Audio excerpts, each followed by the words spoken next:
if you ask me. So thank you again. All right, into the grab bag because we don't have much time. I told Jay he should hop on around 7:20 so we can get all this good stuff underway. First one up is from the dumbest man in Congress, and that says a lot. That says a great deal. Hank Johnson, he is the dumbest man in Congress. Quite possibly the dumbest person in government, but I don't know. You're talking about 3 million people there. And sir, he's been beaten out by quite a few.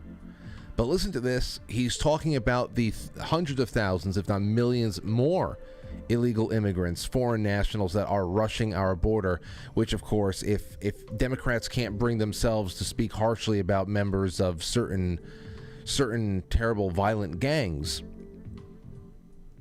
then they're not going to speak harshly about an invasion, especially one that they have set up with all their friends on the other side of the aisle as well, to bring us to our knees and to erase the country once and for all. Here's Hank Johnson saying something that anybody else would have been crucified for saying. Here he is. Hold on. Oh, no. You got to see it. There we go. To create crisis at the border. So hold on. I got to put it up. To create crisis at the border so that people come here and they are always subject to being illegal workers. And we need to do something about that in this country. You're right. We should completely lock down the border. We should dismantle our welfare system because we don't have any money for that either. I know, but a lot of people need to survive. Well, it's going to be gone one way or another.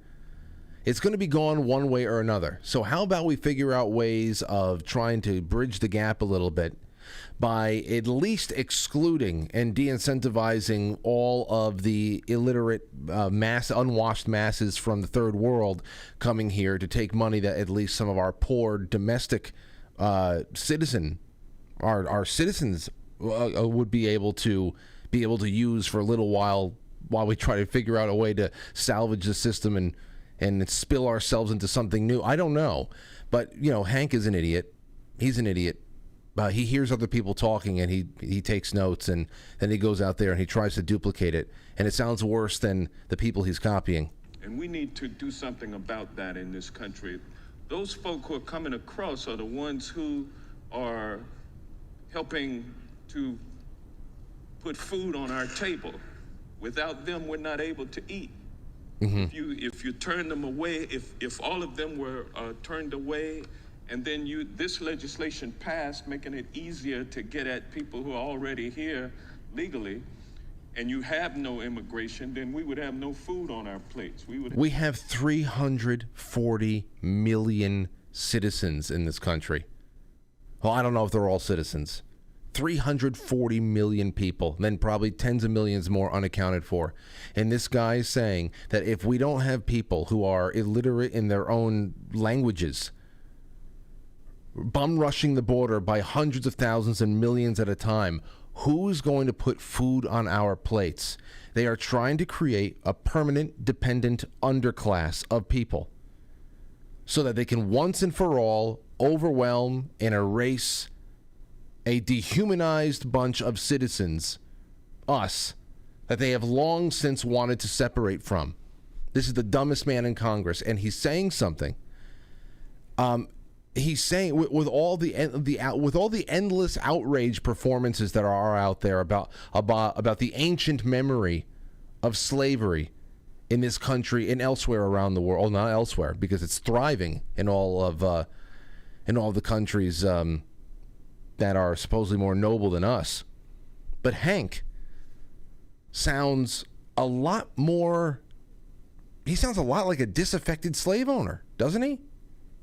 Hank sounds like a disaffected slave owner right now. How am I going to eat if you take away my slaves?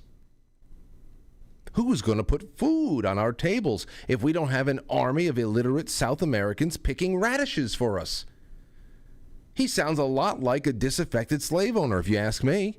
But you see, they're allowed to say this stuff and get away with it without being crucified. They're allowed to say this stuff.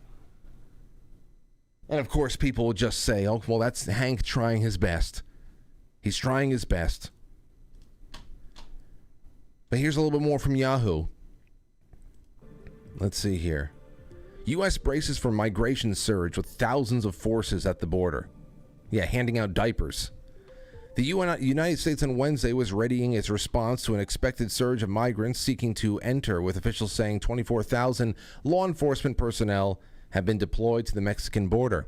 President Joe Biden has acknowledged that the border will be chaotic for a while. Oh, there you go. There you go. Chained in his sex dungeon. And he's once again, it's all right. It'll be chaotic for a while, but we'll get through. Shh, calm now. There you go. Chained in Joe's sex dungeon. Can't fucking move a muscle, but he's just lulling you to sleep. Don't worry. It'll only hurt for a short while. We'll get it all sorted out there, champ. Tens of thousands of people are waiting at crossing points for the end of the so-called Title 42. Hundreds of thousands.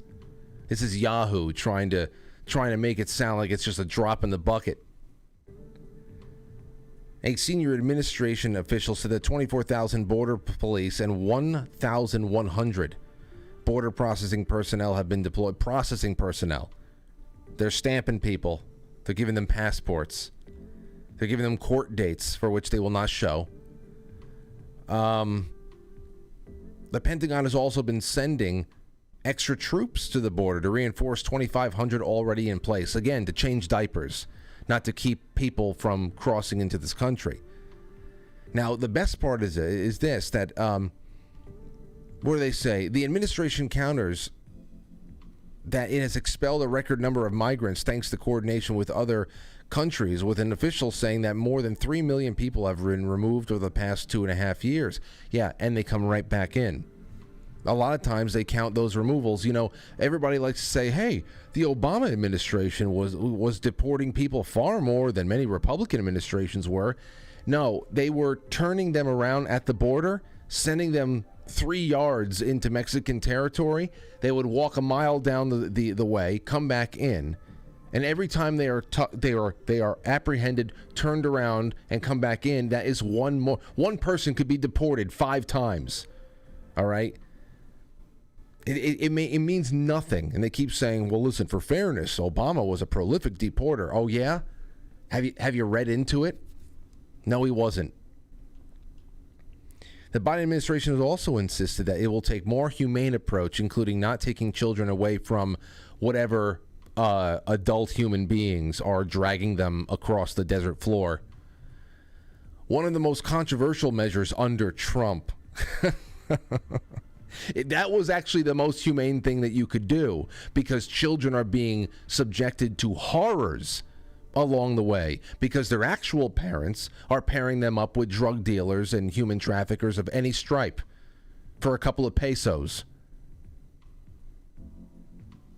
Taking children and for a while putting them someplace where they can be accounted for until we figure out whether or not there's even a DNA match with the people that they are coming across the border with is actually the most humane thing about the entire trek. Again, Trump. And what's this? Forcing persecuted peoples. Listen to this. Immigration advocates denounced the rule as breaking decades of U.S. law and international agreements that allow vulnerable people to apply for asylum. This was a pandemic, so-called pandemic procedure too. Just goes to show that everybody that was ruining American businesses over here and keeping children out of school, making everybody get hooked on drugs, alcohol, and killing themselves because of the isolation and the hope that was just ripped from everybody. The souls that were crushed, they still wanted to keep the border wide open to people who were never going to be forced to get vaccinated or anything else. So it was a pandemic, it was a threat for us, and it was a field day. They wanted it to be a field day for people who literally have no papers and no way to track and understand their medical history whatsoever in the middle of a so-called pandemic. But here you go. Here's a voice from the so-called, again, faith-based groups that are working down there. The biggest frauds that there are, quote, forcing persecuted peoples. Persecuted by whom? To first seek protection in countries with no functioning asylum systems is as ludicrous as it is life-threatening. That's actually the law. You go to the nearest country.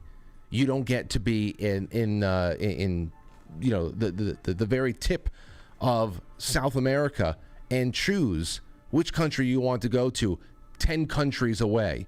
That's not what it is. That's not what it is at all. Said Lee Williams, a chief programs officer at a Lutheran Immigration and Refugee Service, a faith-based group that works with asylum seekers.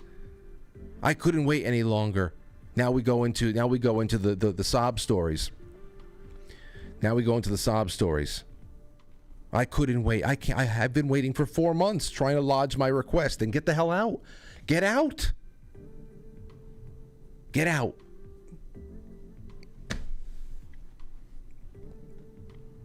This is supposed to make you feel terrible. Oh, what we're doing. Oh, man.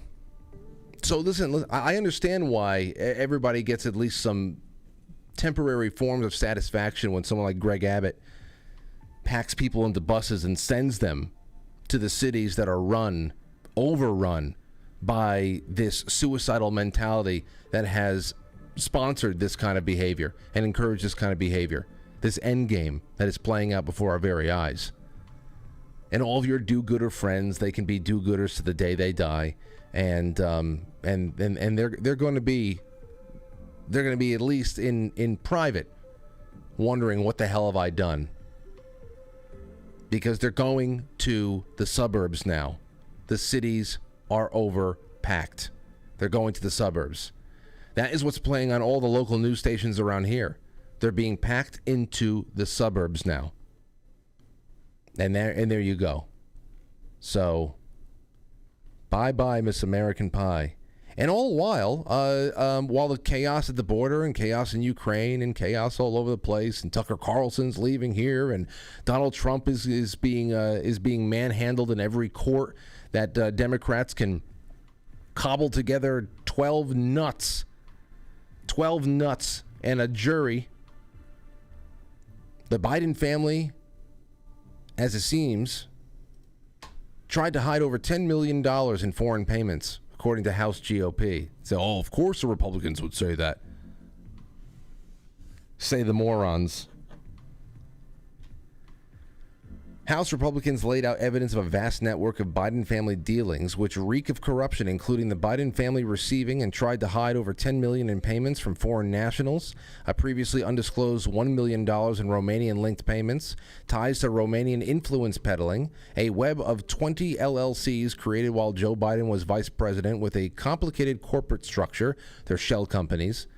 At least 15 of the LLCs were formed after Biden became VP in 2009, several of which were owned or co-owned by Hunter. These LLCs accepted payments ranging from $5,000 to $3 million. The committee wants to know what legitimate business the Biden family was in, which of course none. And this only pertains to this is just what they're all doing. Do you think if the Biden family, headed by Joe Biden, who is a worthless pile of shit, even when he had his mental faculties with him, still worthless. He was just willing to play the game, ruthless, unfeeling, unthinking son of a bitch. Do you think that if the Bidens were having this much fun, making this much money, and being that talentless at the same time, and nobody else was, they would have survived long? No. They're plugged into a culture that breeds this. Everybody's doing this. Everybody.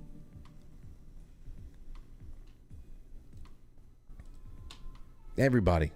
So here's another little something for you. Then you want to talk about bias. You want to talk about the very straight-laced media.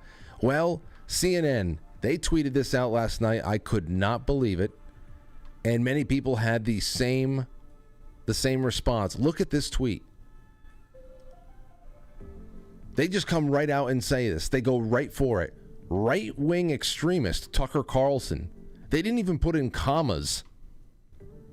Like, whoever wrote this was so hormonal that they didn't even put in commas around Tucker's name. Just a run-on sentence. They needed to get this out so quickly, and they were just so triggered and bitter. Right-wing extremist Tucker Carlson will relaunch his program on Twitter, a platform he praised as the only remaining large free speech platform in the world after Fox News fired him last month. Wow. One hell of a sentence there.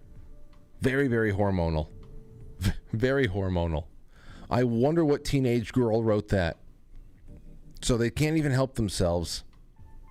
They can't help themselves. There's no way that they can overcome him or anybody in his position being set free on the internet because CNN is a pile of trash. And here's another thing I got to say that you got to give Twitter a little bit of credit for, that Elon Musk a little bit of credit for, to create just some kind of contrast to how we were living when there was nothing. There was nothing over there at Twitter that could be considered fair and open, which again contrasts not against the old Twitter versus the slightly newer Twitter, contrast versus the newer Twitter versus the rest of social media. Kaneko the Great, this is a wonderful example. Kaneko the Great put this out. DC Attorney General Brian Schwalb will have to navigate through some community notes before he takes away our beloved gas stoves. Shouldn't AGs be more focused on combating crime than kitchen appliances? So this AG in District of Columbia said this: today I'm leading 11 attorneys general. He put AGs. It's attorneys general, not attorney generals.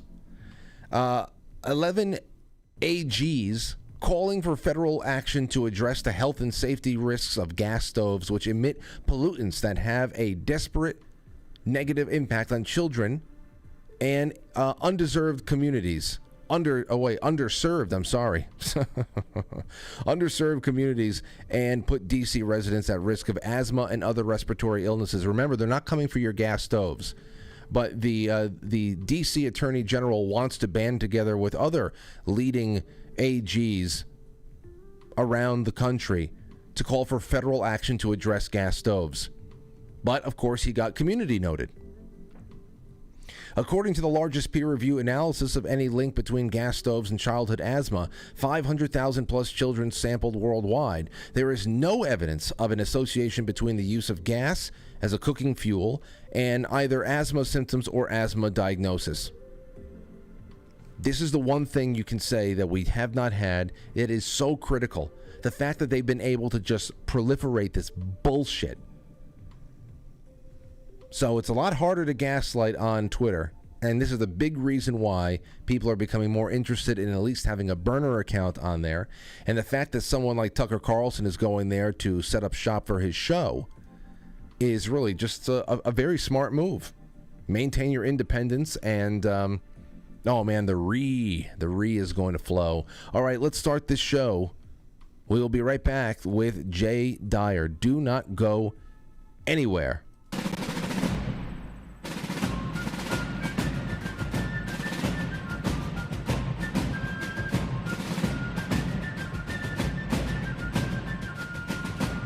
You let one ant stand up to us, then they all might stand up. Those puny little ants outnumber us 100 to 1. And if they ever figure that out, there goes our way of life. It's not about food.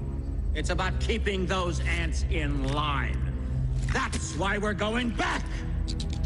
Does anybody else want to stay? Let's rock! Losing 2 subscribers a day. Doesn't matter.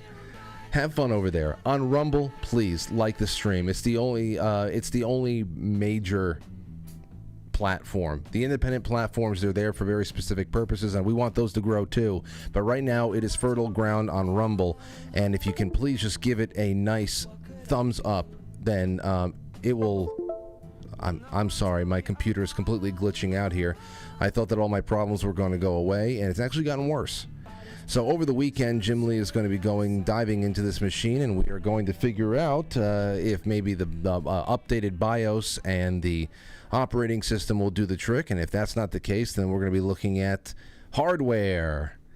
Yay. Video cards and motherboards. Isn't that going to be nice? So if I take some unexpected days off in the coming weeks, whenever the hell we get to the bottom of this, you'll know why. Then again, I'll tell you why. So there will be no mysteries. Hey, here's something I wanted to throw out there before Jay gets on. Looking out for him. This is from the Epoch Times.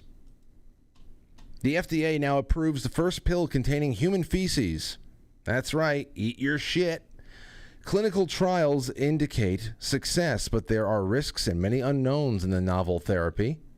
Now, I know people have made some very level scientific arguments as to why this would be good for gut regulation and all that stuff. I don't know why maybe when Jay Gulanello comes on tomorrow night, I can ask him, hey, are there situations where fermented foods and anything else are not the best, that we need to swallow pills that have somebody else's shit in it?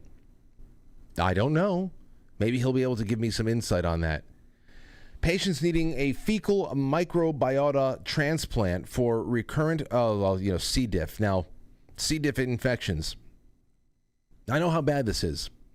Out of the many problems that Skip had at the end of his life, C. diff was one of them that caused him unbelievable torture. It was terrible. Terrible. And, as I read around here, I see how highly contagious bacterial infection that C. diff is. We were allowed to go in there every day and be with him and help him out inside of his room, and we didn't have any space suits on, and neither were the people that were dealing with him. So highly contagious bacterial infection that causes severe diarrhea, abdominal pain, fever, can result in organ failure. But they're saying that recurrent infections within 2 to 8 weeks are a problem for about 1 in 6 patients, according to the U.S. Centers for Disease Control. And in response to the approval of this new oral microbiota product, Dr. Peter Marks, director of FDA's Center for Biologics Evaluation and Research, said this: the availability of fecal microbiota product that can be taken orally is a significant step forward in advancing patient care and accessibility for individuals who have experienced this disease that can be potentially life-threatening. Now, I'm open to learning about what this is. I want somebody to explain this to me, and tomorrow hopefully we'll get some explanations. But, in an age, again, like so many other things, in an age where we are fed, literally, figuratively, things like crickets as being a good substitute for a nice, well-balanced diet, I'm sure that there is some protein inside of a cricket. That if you ate enough, you will have consumed your daily quota for protein, whatever the hell your goal is. These are concepts that if we heard it in a vacuum, away from everything that's going on culturally, then it would have been a little bit more, not any less gross to think about eating bugs or potentially swallowing pills that the active ingredients has been sourced from human poopy, doo-doo. But I don't know. I just feel like we've been pushed into accepting ways of living that is just subpar from what we expect over the years. That's really what gets me when I think about this. I'm naturally curious about what goes on. I mean, is that not a natural cure? Now it's somebody else's waste. But you guys all go to tag sales, right? One person's junk is another person's treasure. And I guess we just need somebody a little bit more trained on the subject to tell us what's up. So as we wait for Jay Dyer, since I have some other great things we can talk about, I had this article. This is from a couple of years ago. This is 2017. Now, I went and dug this up because we have something that is a lot more pressing and there in our faces today that I wanted to link it link it together with. So here is the International Business Times from 2017. Robots and humans, here you go, will one day have babies, creating a new hybrid species. A leading expert in the field of artificial intelligence has predicted that robots and humans will be able to have children within the next century, creating a new hybrid species. The claim has been made that by Dr. David Levy, author of Love and Sex with Robots. Dr. Levy's claims are based on research into bio-nanotechnology, stem cells, and robogenetics. He is set to reveal his findings at the International Congress on Love and Sex with Robots in London tomorrow, December 20th, back in 2017. In particular, he points out to the work of scientists at Ohio State University who use nanotechnology to create a chip that can successfully pass genetic code into skin cells. According to the Daily Star Online, Dr. Levy will say, quote, suddenly, a very real possibility has appeared on the horizon of the robots of the future, manipulating human skin cells to create human sperm and human eggs. He adds that from them, robots may be capable of creating an entire human baby, whose embryo can be nurtured and carried through pregnancy by a mother surrogate. This is how I believe, here's a quote, it will be possible within the foreseeable future for humans and robots to make babies together. He will add that the technology to make this possible will be at an odds-on cert within the next 100 years. And I think that we're making progress in that respect. You remember what we were talking about on Friday night with Matt and Vinny Brusco. And now you see this. Hold on. And now you see this going on. There's a little bit more on that one. Let's go to it. Dr. Levy will say that until July 25th, 1979, humanity believed that sexual intercourse between man and a woman was the only way to conceive a child. That changed with the first successful case of in vitro fertilization treatment and the world's first test tube baby. With the advent of IVF, science wrote the conception rule book, rewrote it, and provided the impetus for researchers to investigate possible alternative means of human reproduction. And it's become so much more mechanized now that we are talking about MIT promoting what was going on, that the technology from overseas that was shipped over here. And we had the first scientists that were using robotics as a tool to fertilize eggs, and that was able to do it on its own. And now in the UK, we've got a baby that was born from three people's DNA in a UK first. A baby has been born using three people's DNA for the first time in the UK. The fertility regulator has confirmed. Most of their DNA comes from their two parents and around 0.1% from a third donor. A donor woman. Let's see. The pioneering technique is an attempt to prevent children from being born with devastating mitochondrial diseases. Now, they talk about this, and there's always going to be something. There's always going to be something open. A disease that we're trying to prevent. But you know that this is more so about testing things for the future. For example, the metaverse. Everybody is kind of dancing on its grave right now, saying, making fun of Mark Zuckerberg for being such a friendless loser in his virtual world that nobody shows up and play. But is that really the be-all, end-all for the metaverse? What was this all really to market test for? What is this a beta test for in the future? That's what we're going to talk about, among other things, right now with our buddy Jay Dyer, who's returning, jaysanalysis.com. Jay, I don't see you. Oh, there he is.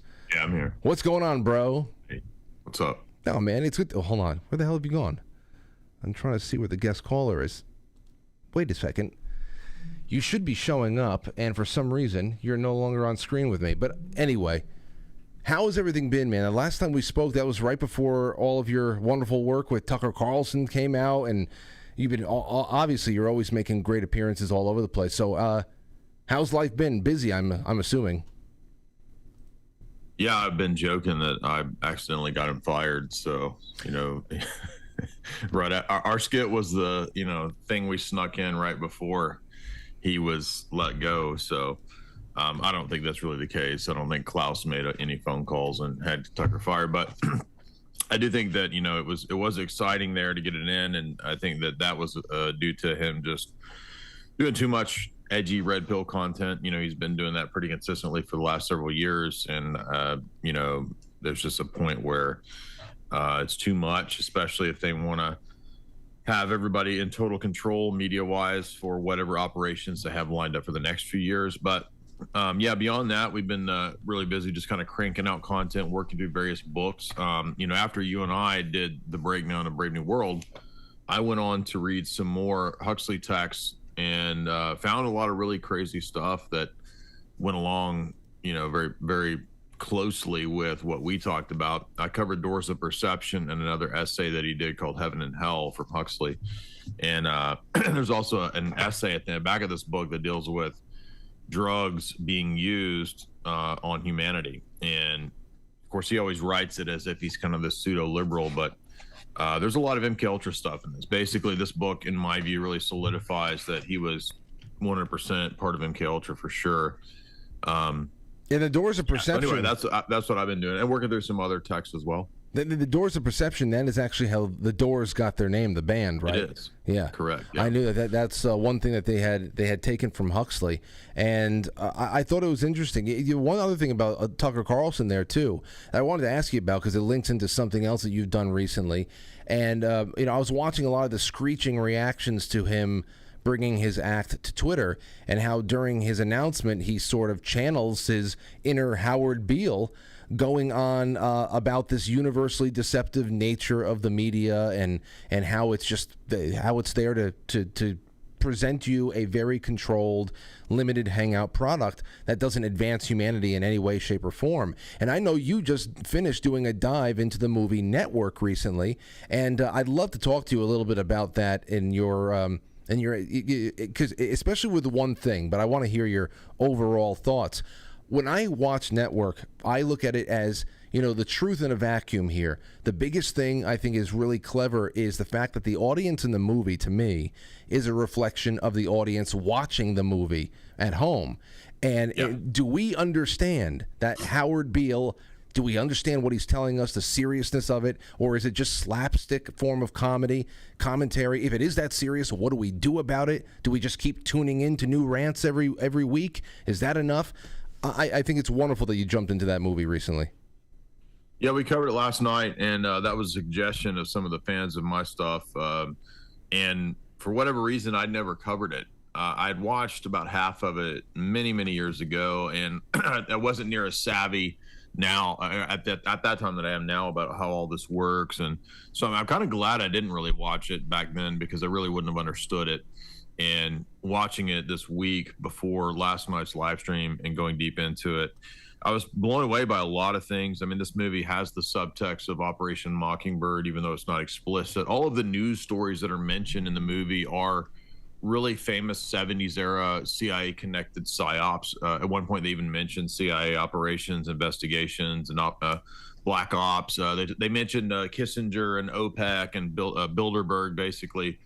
They don't mention Bilderberg. They mention Kissinger and OPEC being behind the oil crisis. They mention the Symbionese Liberation Army and the kidnapping of Patty Hearst, which I think was a psyop. They mentioned the assassination attempt of Squeaky Fromm on Gerald Ford, which again I think pertains to psyops and CIA mind control, especially the whole Manson stuff. So there's this weird kind of background thing of all of the stories being famous, conspiratorial psychological warfare based stories, at the same time as we're getting this window into the network, which we think is kind of about the networks of television, and it is on a basic level, but it's actually about the networks of control as you go up the pyramid. And by the time we get to the end of the film, spoiler alert, when we meet the Jensen character, who's basically the BlackRock Vanguard kind of character, who's doing a giant merger to take over this giant news network, he basically presents himself as this god figure to Howard Beale. And there is a lot of tie-ins, you know, to Howard Beale as Alex Jones, Howard Beale as Tucker Carlson, these kinds of media figures who are given the platform to be the angry man. I'm not saying that Tucker and Alex are bad guys. I'm saying that they are prefigured in this archetype of Howard Beale. But by the end, Howard Beale capitulates. And that's the big thing that you don't expect. You expect him to rebel against the oligarch, you know, media control character. And he doesn't. He just basically says, okay, I'll teach your nihilistic Brave New World gospel. And that's literally what the Jensen character does, is that he tells him, you're going to teach what and preach what I tell you to preach, and you're going to preach the gospel of Brave New World. And I mean, he literally says, he doesn't say the word Brave New World, but he says, we're going to have a one world socialist government where everybody's provided for, universal basic income, everybody will be drugged and happy and entertained. And you're going to preach that because the people are worthless. So Beale just totally capitulates after you think, oh, he's been awakened and he's had this mystical experience. And he says, I've seen the face of God. And it turns out he says that this CEO of, you know, basically the BlackRock is the face of God, right? Yeah. It's not at all where I thought the movie would go. Now it's a satire. It's not totally taking itself serious because it kind of predicts things like reality TV, with this pseudo Marxist organization that's run by this character that looks like Tupac, who ends up being kind of a mind control assassin that ends up killing Howard Beale. And again, it's like all of the elements in it, which are ridiculous and satire, are kind of real. They're kind of like predicting real things. So there's a lot going on in this movie. That's my overall view, packing it into a few minutes, but it's a good insight into kind of Plato's allegory of the cave that, Yes. you know, trying to tell people and wake them up. You find out that a lot of people don't want to be awakened and they want to be controlled. And so Howard Beale kind of functions as that you know, Socrates character trying to wake people up, but then he doesn't stick to his principles. He actually capitulates. That I'm glad you brought up the allegory of the cave, because that's what I was going to bring up as well with all this, because that other thing in the film where at the end he is, even after his so-called red pilling, after a while his ratings start to dip again. And why is that? Because the audience, it seems that the audience only wants so much truth, and if it gets too dark and too real and depressing, people get depressed. They would happily welcome anybody to show up and sprinkle at least a little bit of sweet lies in there to make this more palatable. That you can't really, and that's the other question is, where is the backstop for all of this? Where is the backstop? And where do you bring people to where they don't want to listen anymore? I'll tell you, Jay, there are people. And that's this. Here's the thing I've always liked about your work. I don't think after all of these years of following you and becoming friends that I can even really describe your politics. I know a good deal about your principles, your morals, and how well studied you are, but whenever you discuss current events, it's usually only to ever highlight programs, the think tanks, the congregations, the things that set wheels in motion to create the events and the realities we have right now. And that one of the things that is created for people right now is this real splitting of the mind where everybody is MK Ultra compartmentalizing themselves and disassociating right now. In some sick way or a curious way, they want to know the truth. Then when they get too close to it, it's too horrifying. They want to get out of it, and it fractures people from the life they once had and the life they always wanted to have. So I think that this movie is very important. I'm glad you did it. Well, that's what happens to Howard Beale. What you just described is what happens to Howard. He seems to have this kind of break, right? Mm-hmm. I mean, he wants to know the truth, but he doesn't. And it seems to be a psychotic break. Maybe he's mind controlled. You know, you could theorize that. But yeah, he represents in a way the everyman and the voice of the everyman, the angst of the everyman. And then, as you said, we, the audience watching the movie, are the audience that Howard Beale's speaking to. Exactly. Yeah, I mean, it's dark, but it gets darker because when he meets with the oligarch guy, you know, the controller tells him, you're not going to mess with the cosmic forces of nature, which our corporate cosmology dictates that we are on the social Darwinian totem pole. We're at the top of the totem pole. We decide who lives, who dies. We decide how the future is going to be because we're at the top of this evolutionary chain.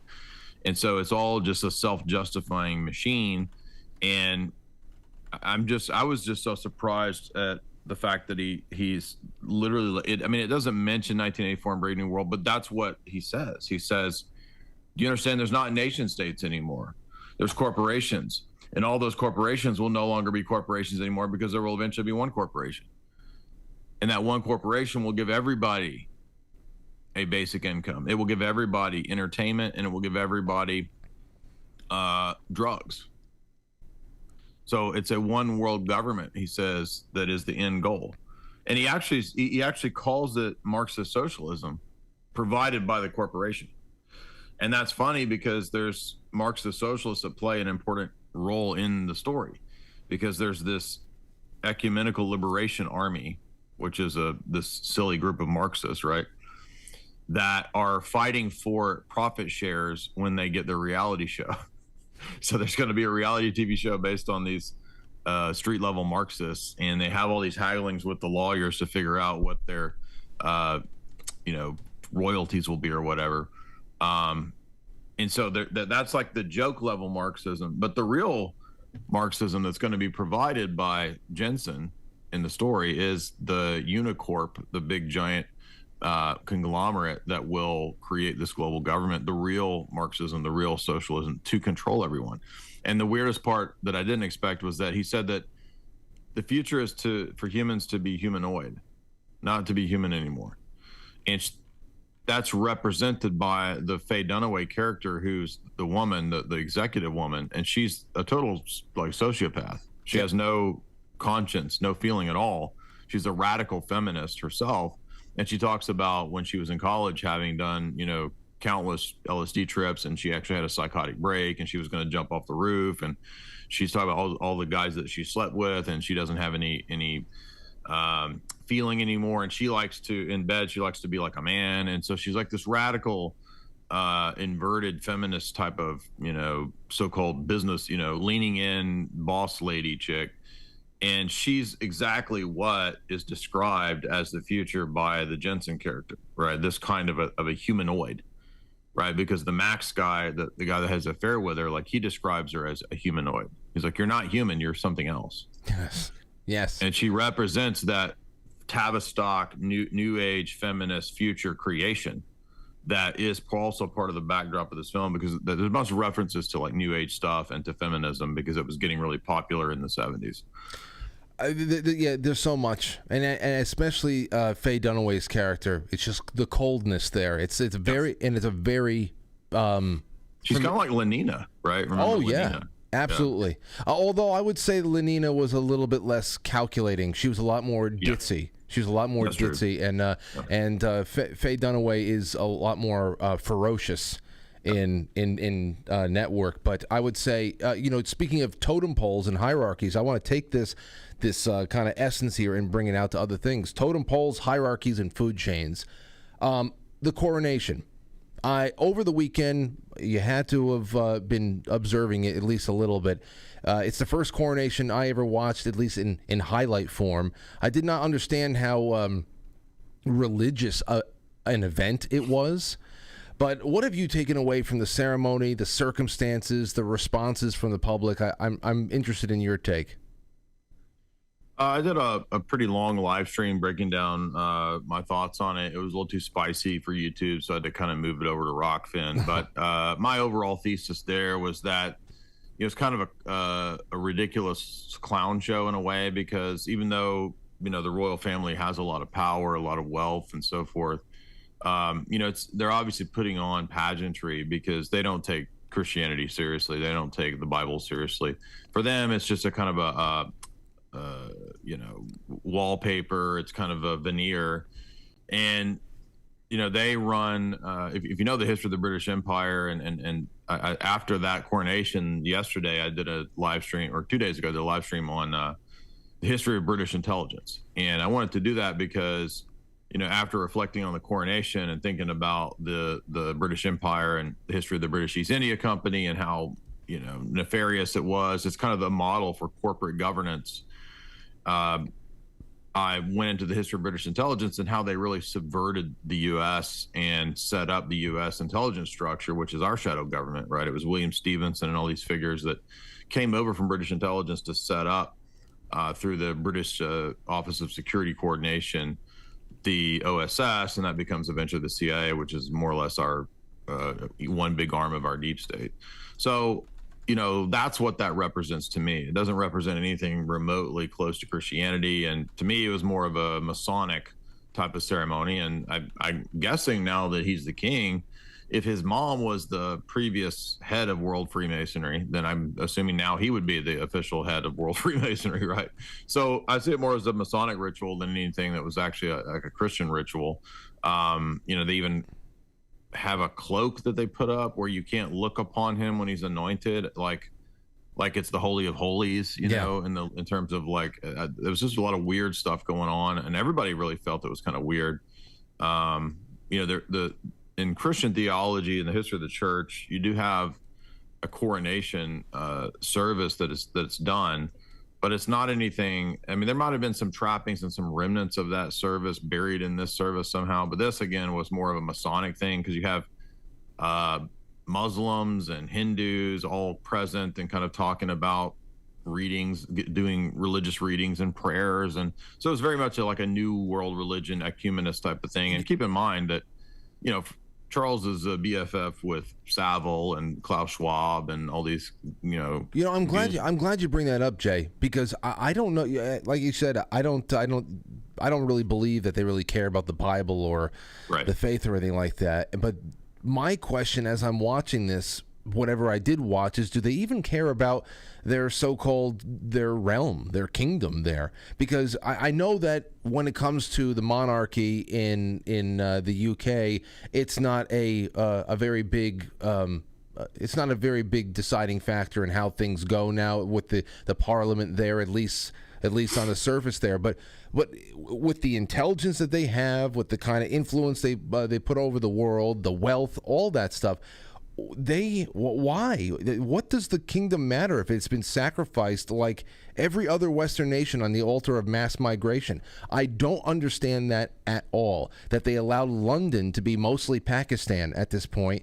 It makes it's always been the most confusing thing to me, especially since we always are brought up with the three centers of power in the world is DC, Rome, and London. And meanwhile, if the royals are really that serious about being plugged into the end game for world control, why have they sacrificed their own home turf? Well, because they're Malthusians. And so first thing is that they're not actually Anglo-Saxon people. They're Saxe-Coburg Gotha, they're Guelph, they're Romanian, according to, and I'm not hating on Romanians, I'm just saying that they're not British people, like they're outside rulers. So that's one thing. And then beyond that, they have an absolutely anti-human Malthusian worldview and philosophy. So, of course, they don't care about their empire, their dominion. And in my view, going all the way back to Cecil Rhodes, the British Empire was really just a cutout and a tool, an engine for this inner core, what Cecil Rhodes called the Society of the Elect, which was his model for the future world Fabian socialist dictatorship, which didn't occur in his generation. And the British Empire didn't succeed in doing that. But what the people in that circle of that society, including Lord Rothschild, Lord Milner, Lord Curtis, Lord Grey, all those guys, what they came up with was, we'll just use the American empire as the engine for this.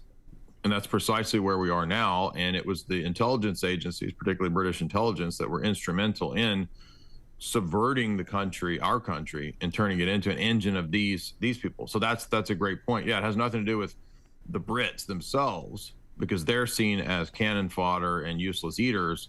And just think back to Cecil Rhodes's British South Africa Company, which is modeled on the British East India Company, which is a corporate government, corporate governance. So don't think about the king and the British Empire. Think about the British East India Company and corporate governance being the original inner corporate structure that actually runs this thing. And so it's interested in internationalism, nothing to do with British people, but it's corporate international government coming out of the British East India Company model, which was built on drug running and opium, by the way, and Cecil Rhodes's BSAC, which was modeled on British East India Company. That's what it's about. I had a couple of questions here about this from an audience member or two that I wanted to know, and I thought they were pretty good. I wanted to toss them your way. There's the first one. Now that Charles is king, does it make one world government closer to fruition, and what does that mean symbolically, metaphysically, since Charles is not really beloved like his mother was? I imagine somebody was commenting on this the other day and saying that he's probably just preparing for the transition to the next generation because, he's kind of older too. So he's probably trying to figure out how, William will carry on this thing. So I view them as kind of like, a wealthy family in this pyramid structure. They may not be at the top of the pyramid. So it's kind of like, again, just think of it as a giant corporation, right? And I think they probably even have it listed as, the Queen's Holdings, or I guess now it's the King's Holding Company or something, right? Like, I remember when I went to London in 2018 or 19, I did a talk there.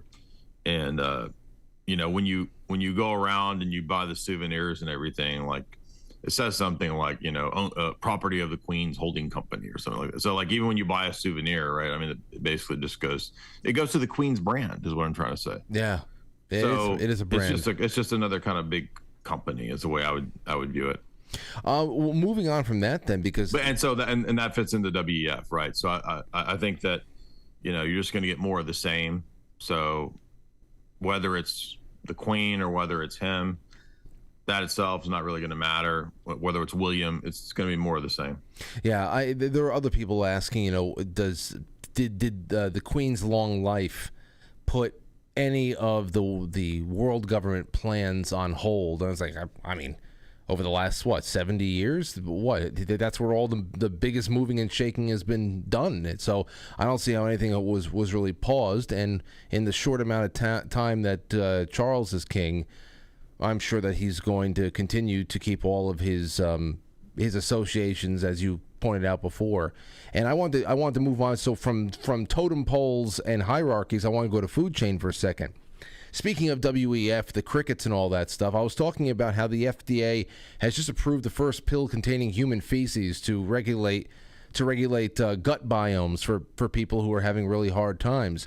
In the time that we are living in right now, is it nearly impossible for you to see anything that may make your skin crawl a little bit, but in another time would have been like, well, I'm sure that there is a reasonable application for this? Or do you think that everything is just dual use at this point?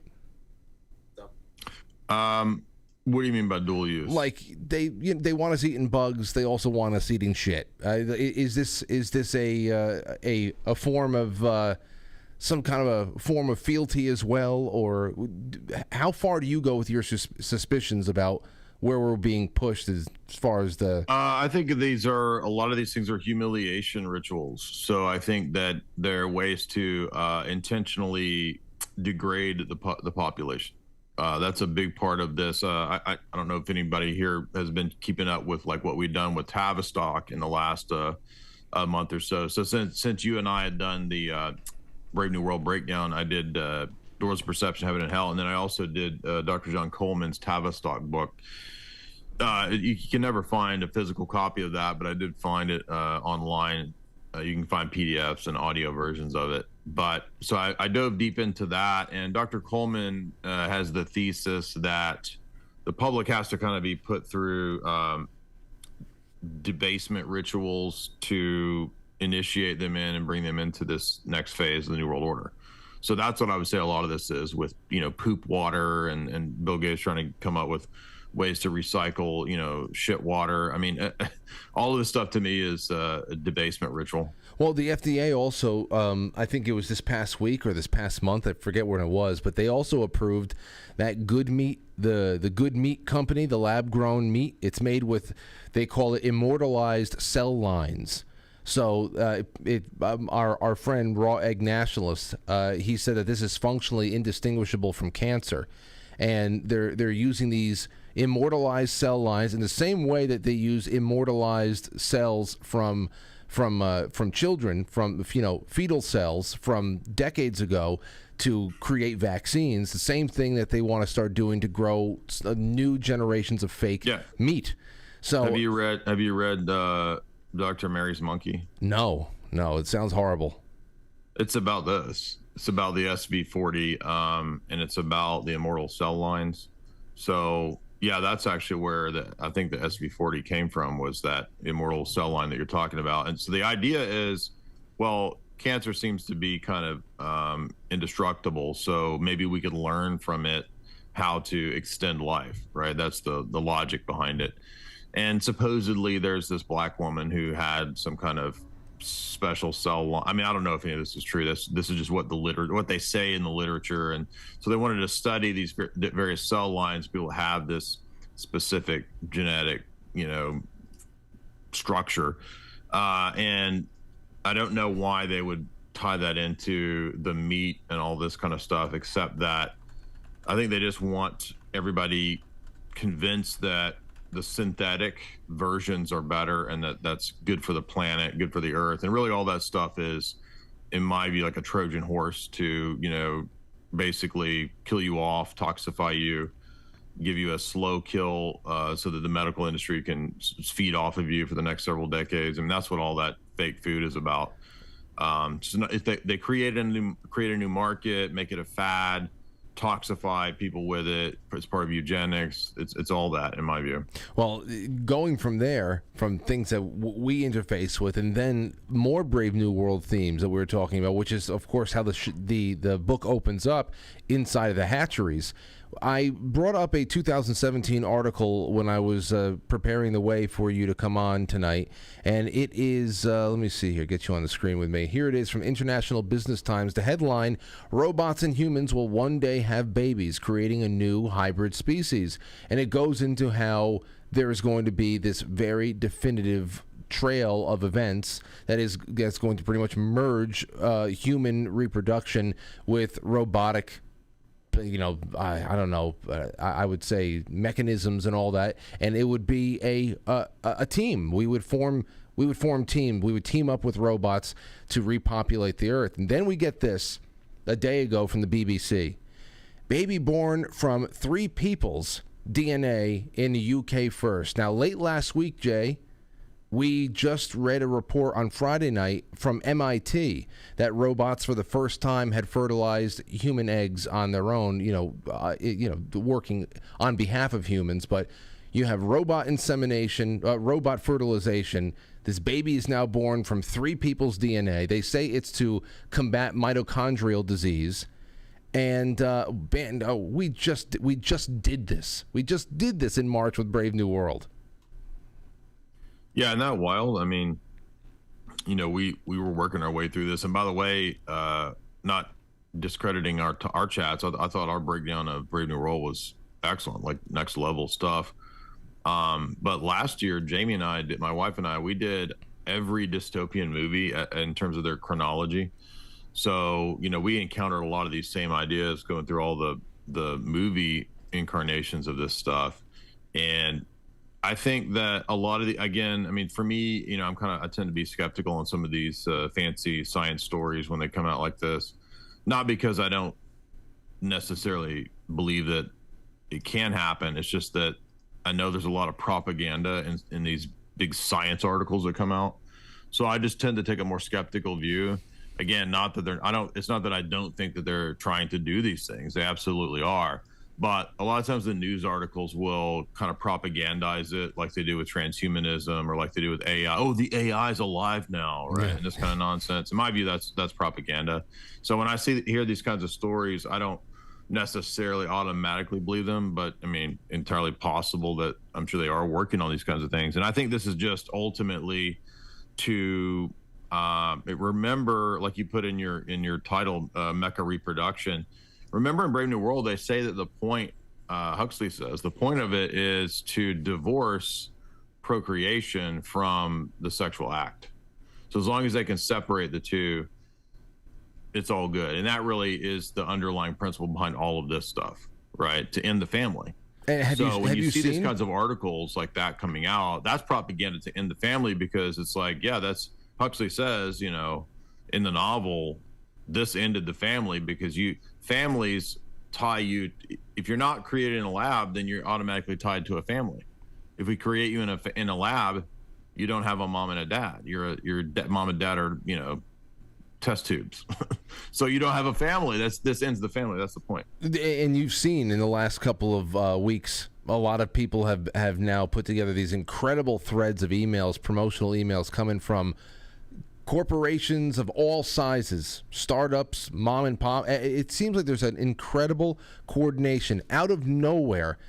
They had, in the last days of April, people started getting emails from companies that they usually patronize and all that, asking whether or not they want to opt out of any kind of Mother's Day promotions, because they know that this is a very trying time, and we don't want to cause any undue stress. Like, what?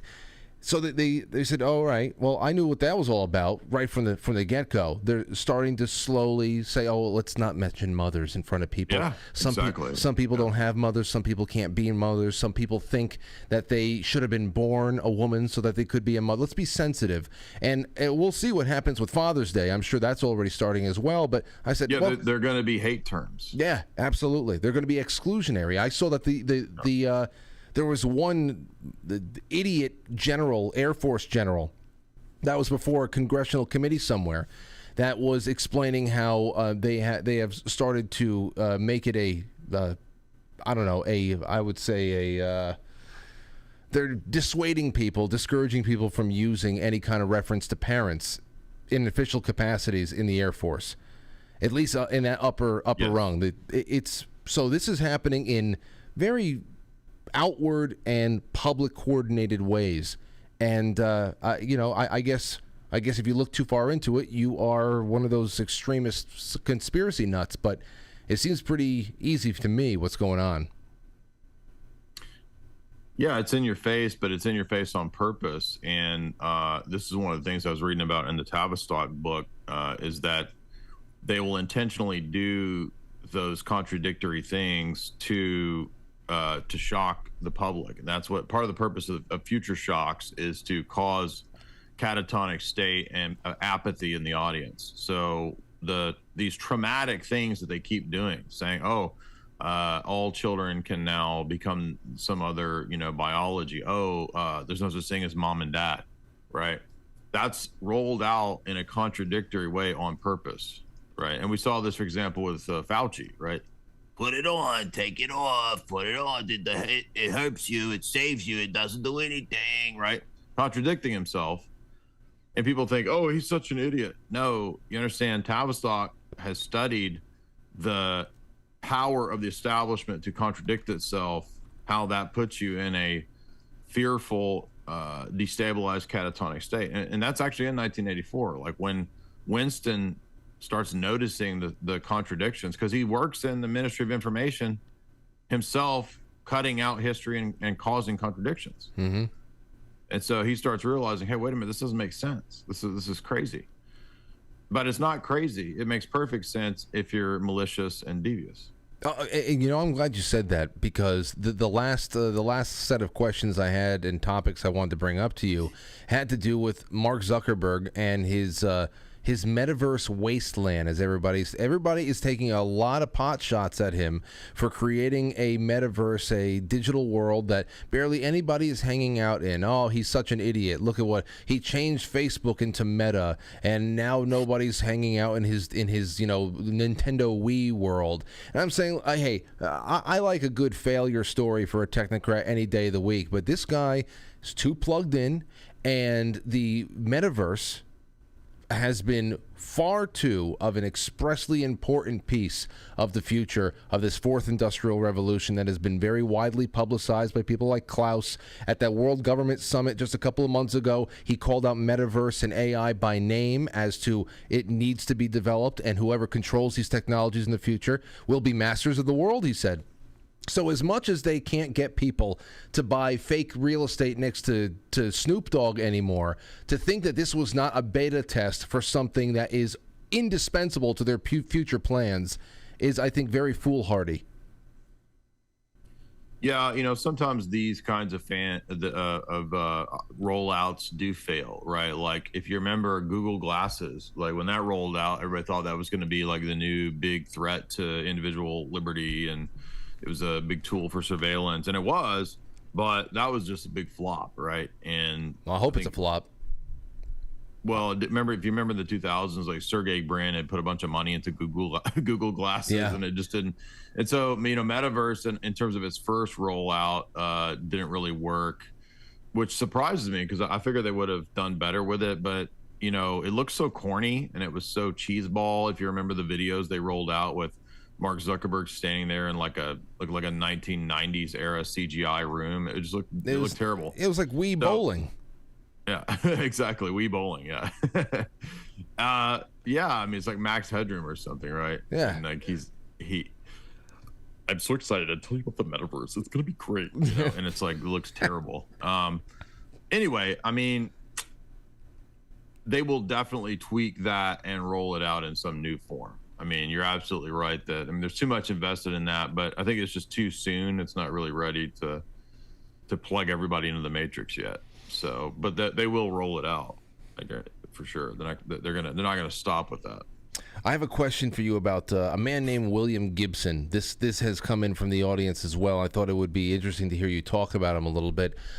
Carl says, could you ask Jay to break down or at least summarize the work of William Gibson? He was Neuromancer is his main book, all about vat-grown ninjas, AIs trying to escape into the Matrix, and psychotic inbred elite living in space and using cryogenics and cloning to try to live forever. Gibson is the futurist that people like Ray Kurzweil were inspired by. That's from Carl.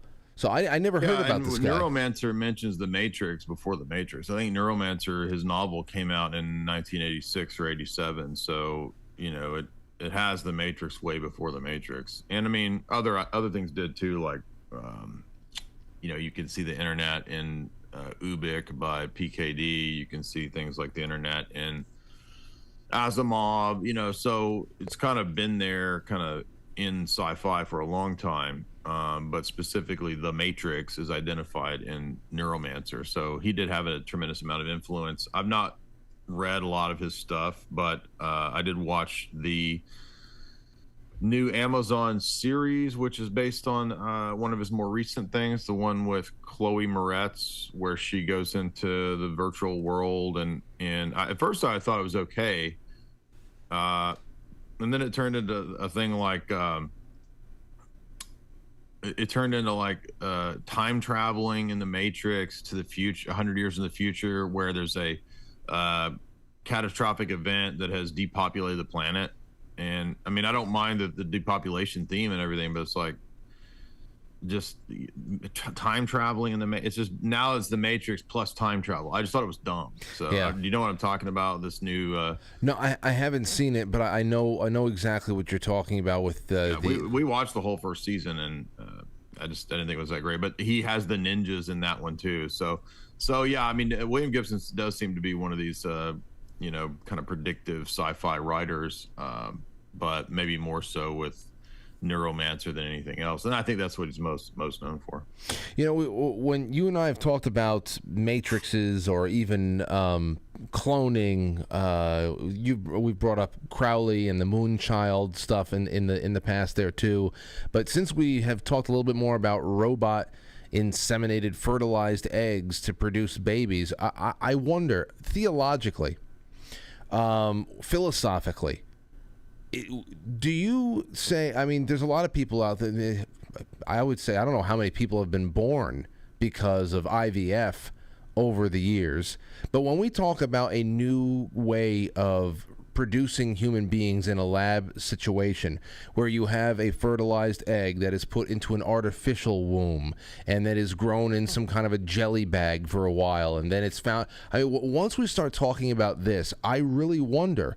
Will these creations, these lab creations that will be in any way, in every measurable way, a human being, will they have souls? What does this say about the creation and the pairing of a soul with a body? And I guess if you have a sperm and an egg, and that came from an actual human being, then you have all the building blocks you need to start that process up. But I wonder about the unseen. The unseen when it comes to all of our scientific endeavors in this field. Yeah, I mean, again, I tend to be kind of a skeptic. I mean, I don't know, because I've seen so many elements of fraud in science. If you look at the Chatham House document from a few years ago, which I think I still have it linked. I've cited in my books, but they said that upwards of half of the peer-reviewed science is fake. Just because BBC and these kinds of things claim it, I don't necessarily believe it. So I don't know if there are clones. I'm skeptical of it. I don't know that there are hybrid people, maybe. But I've also read that they'll inject 0.01% DNA of a pig into somebody and claim that they're part pig. Well, that's what the third person DNA thing was about. It was it was 0.1% of a third woman. Yeah, I think there's a lot more science fraud than we know. Do I know for sure? I don't know. So we're just going on the testimony of mainstream normie outlets like BBC and stuff, which are not at all reliable. In fact, they've been caught lying many, many, many times. There's also a website that tracks actual science fraud. I'm trying to think of the name of it. It's something like peer review retractions or something like that. And you'll notice how common it is for a lot of this stuff to just be completely wholesale made up. Anyway, so maybe there's cloning. I would say that if cloning does exist, it's still a human. It's still a mother and a father. So it's still a human being, even if it's fertilized outside of the womb. So I would say, yeah, they still have a soul because it's still sperm and egg. It's not like some other way to create a human being. I always wondered, I guess that's one of those things we're just going to have to wait until the end of our lives to maybe get some insight in.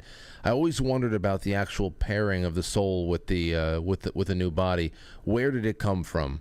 Where does the pairing come from? What is it? Is it the essence of both sperm and egg bringing a piece of the parents with them to just join energies and join pieces of each other's soul, and it creates something new? And I always wonder. It's one of those things that there's no way to scientifically put a. Well, as Orthodox, Christian, we believe that God implants the soul at creation. So there is a creation of a new being, which in part is defined by that soul. So. Okay, so then the father and the mother do contribute to elements, but God also contributes as well. Okay, so I guess that might. Okay, so then going by that standard, it would be then in the laboratory once that micro needle penetrates the egg and implants a sperm in there. At that moment is when God would have assigned and implanted a soul in that. I see what you're saying. Is God still involved if it's not directly? Yeah, because it's not that it's not the location. It's the combining of the two components. Yeah, that's the miraculous act, you might say. Certainly is miraculous. So it's just getting a little bit more weird. And no, I think a lot of this is an affront to to what's natural. It's unnatural. Hey, I guess that's the biggest thing about a lot of the characters' inner turmoil in books like Brave New World. Every character that was created in that book, all the arcs that we were following, aside from John the Savage, we're talking about people who were created in a factory assembly line. That along the way, the blueprint that is them, the human blueprint that was used to create all of them in these factories, it is still beckoning them to be inquisitive about what they are plugged into, who they are, the soul, all these things. And it's a constant battle to kind of squelch that curiosity, regardless of who their parents were or were not. So I always find that those topics of conversations and debate are the most interesting, because again, how do we really know until it's all over and we get a little bit of closure? But I think that's a very interesting thing to debate, especially with books like Brave New World. Anyway, Jay, what do you got coming up? By the way, the show is that I was thinking of is crap, I just looked it up and then I forgot it again. That's all right. Anyway, go ahead. I'm sorry. Peripheral, that's it. The Peripheral with Chloe Moretz was the sci-fi show that I was trying to think of. And you said that you watched the first. It's a William Gibson. It's a new Amazon series based on a William Gibson text. And you can only get through the first season. Well, there's only one season so far, but I didn't really find it that interesting, even though we did watch it. But it's kind of like, again, it's like The Matrix mixed with like time travel, which I think time travel stuff's really stupid. So, well, I like when you and your wife get together and do all of those breakdowns. Some of the better movie reviews and dives and analysis have been with her and been very enjoyable. And thanks. I'll look. I always look out for those. What is coming up next for you? You're always on the move. You make appearances. You have a lot of side projects and main projects. So what's coming next, and where can people find it? Yeah, I mean, we got a live event coming up in Nashville. So if you're in Nashville, there's a 2-day event, June 3rd and 4th, which you can get tickets. If you go to any of my videos, you'll see the events listed there. Then in July 6th, out in Hollywood, we have a live event where I'll be speaking with, promoting the books and whatnot, doing a book signing. And Jamie Kennedy will be there. He'll be doing stand-up. The Jamie Kennedy from Scream, Jamie Kennedy. So go ahead, if you're in the LA area, get your tickets to our event. Also over on my channel, I think the last couple live streams that we did on British intelligence and the coronation, those came out pretty good. So I would say just people should go check those out, and then look underneath the videos in the show description for all the links to the live events. There you go, jaysanalysis.com. And I'm looking forward to, I know that I'm not trying to rush this year. I want to savor all the years that we have. But I'm looking forward to doing Godfather with you in the fall. Oh. So. Yeah, it's gonna be great. Yeah. Okay, sitting on that one, ladies and gents. So if by the way, I've got a big interview coming out with the most famous living gangster. So, who? Sammy the Bull? Absolutely. You got Gravano, huh? Yeah, we did a long interview. Wow. Yeah, so look for that coming out. Okay, I'll be on the lookout for that one. By the way, I asked him a bunch of hot topic questions. Now, hopefully none of them get edited out. I don't know. They might have got processed out, not by him, but they, give the videos to people to edit. So, okay. Hopefully everything spicy stays in there. But I asked him all kinds of, I asked him about JFK, RFK, Marilyn Monroe, CIA working with mafia, all that hot stuff came up. Wow. So, do you have an ETA on the drop of that video? His video woman messaged me the other day, and she said sometime in the next couple weeks, I think she said. Something like that. Wow. Okay. Your video is coming up. It is in midsummer, so maybe it's longer than that. Okay. Well, that's going to be a great one. Regardless, that's going to be a great one. I'm excited for that one now. And again, man, keep up doing all the good work, and we'll talk soon. Absolutely. Thank you, man. All right. Jay Dyer, jaysanalysis.com. Everybody knows him. Get to know him better. All right. We're going to go and take a little break. And when we come back, we're going to talk to you all and do some fun things. We're going to do some fun things. And yeah, again, just one last thing. That, quite frankly, book club, we have a spring selection is Shoeless Joe by W.P. Kinsella. It's a magical story. It's the one that pretty much was the basis for Field of Dreams. I think it's just perfect for the season. Magical story,